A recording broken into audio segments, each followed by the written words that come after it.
সবাইকে আরও একবার স্বাগত জানাচ্ছি আমার আরও একটি নতুন ইউটিউব ভিডিওতে। আশা করি সবাই অনেক ভালো আছেন। তো আজকে আমি দ্য ডেইলি স্টারের একটি গুরুত্বপূর্ণ রিপোর্টের কিছু অংশকে বাংলায় অনুবাদ করে দেখাবো। তো ভিডিও শুরুতে বলে রাখি যে কোনো রাজনৈতিক দলের পক্ষে বা বিপক্ষে বলা আমার উদ্দেশ্য নয়।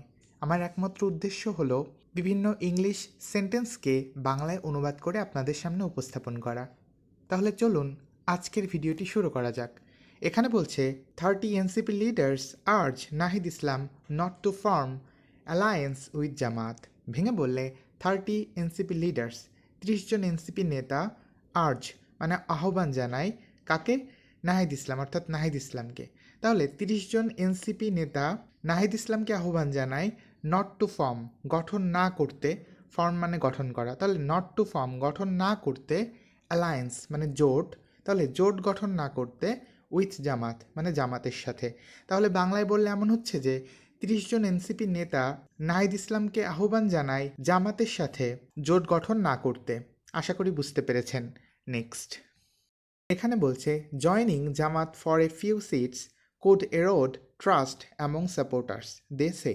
ভেঙে বললে জয়নিং মানে যোগ দেওয়া, জামাত মানে জামাতের সাথে। তাহলে জয়নিং জামাত জামাতের সাথে যোগ দেওয়া ফর এ ফিউ সিটস কিছু সংখ্যক আসনের জন্য। এ ফিউ সিটস মানে কিছু সংখ্যক আসন। তাহলে কিছু সংখ্যক আসনের জন্য জামাতের সাথে যোগ দেওয়া কুড এরোড অর্থাৎ ক্ষয় করতে পারে, এরোড মানে ক্ষয় করা। তাহলে কিছু সংখ্যক আসনের জন্য জামাতের সাথে যোগ দেওয়া ক্ষয় করতে পারে। কি ক্ষয় করতে পারে? ট্রাস্ট মানে আস্থা ক্ষয় করতে পারে, অ্যামং সাপোর্টার্স অর্থাৎ সমর্থকদের মধ্যে। দেশে তারা বলে। তাহলে তারা বলে যে কিছু সংখ্যক আসনের জন্য জামাতের সাথে যোগ দেওয়া সমর্থকদের মধ্যে আস্থা ক্ষয় করতে পারে। আশা করি বুঝে গেছেন।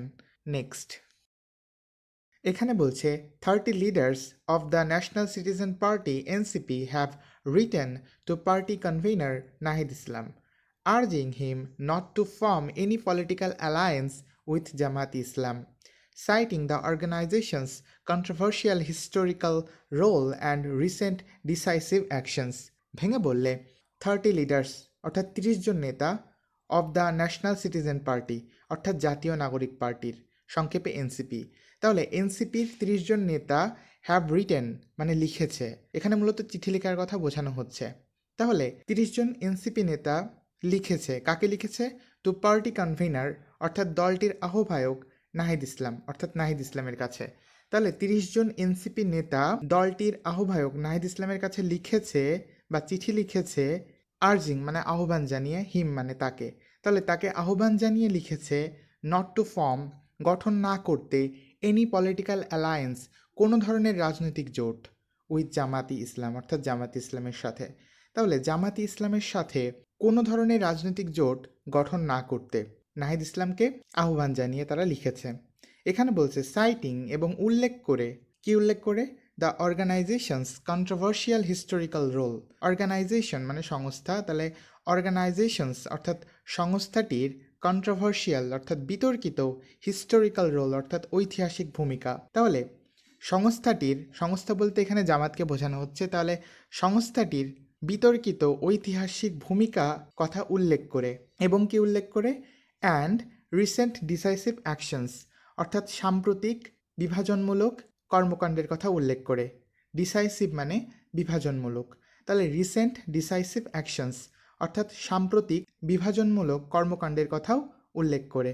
তাহলে পুরোটাকে বাংলায় বললে এমন হচ্ছে যে 30 জন এনসিপি নেতা দলটির আহ্বায়ক নাহিদ ইসলামকে চিঠি লিখেছে এই আহ্বান জানিয়ে যে জামাতের সাথে কোনো ধরনের রাজনৈতিক জোট গঠন না করতে, এবং উল্লেখ করেছে জামাতের বিতর্কিত ঐতিহাসিক ভূমিকা এবং সাম্প্রতিক সময়ের বিভাজনমূলক কর্মকাণ্ডের কথা।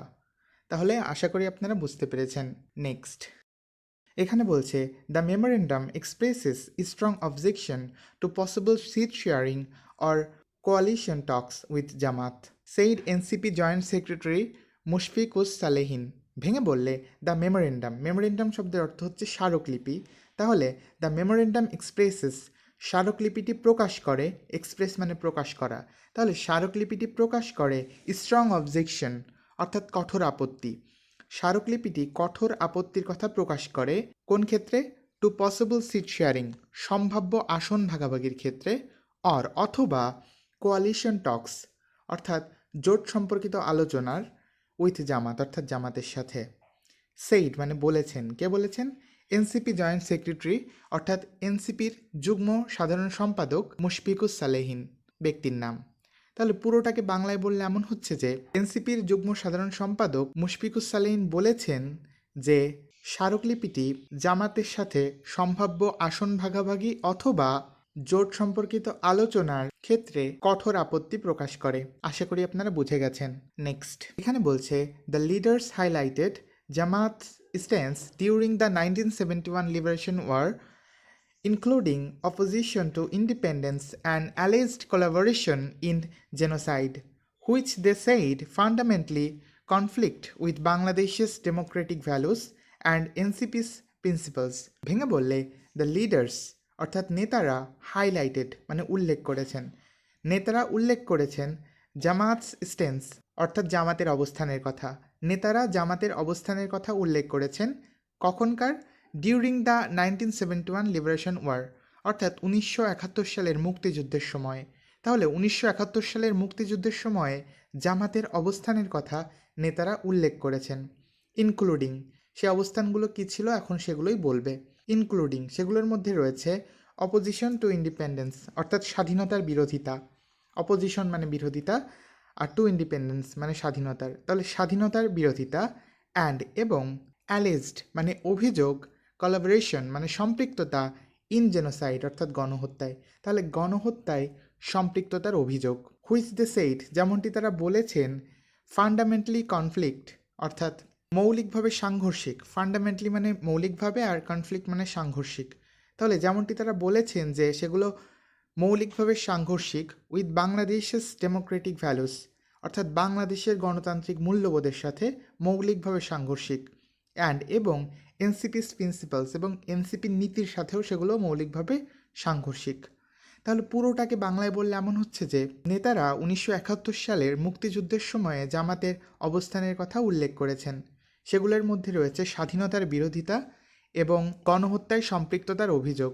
যেমনটি তারা বলেছেন যে সেগুলো বাংলাদেশের গণতান্ত্রিক মূল্যবোধের সাথে মৌলিকভাবে সাংঘর্ষিক এবং এনসিপির নীতির সাথেও সেগুলো মৌলিকভাবে সাংঘর্ষিক। আশা করি আপনারা বুঝতে পেরেছেন। তো আজকের ভিডিও এই পর্যন্তই ছিল, পরবর্তী পার্ট দেখার আমন্ত্রণ রইল। সেই পর্যন্ত সবাই ভালো থাকবেন।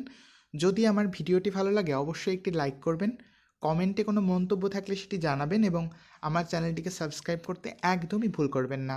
সকলকে ধন্যবাদ।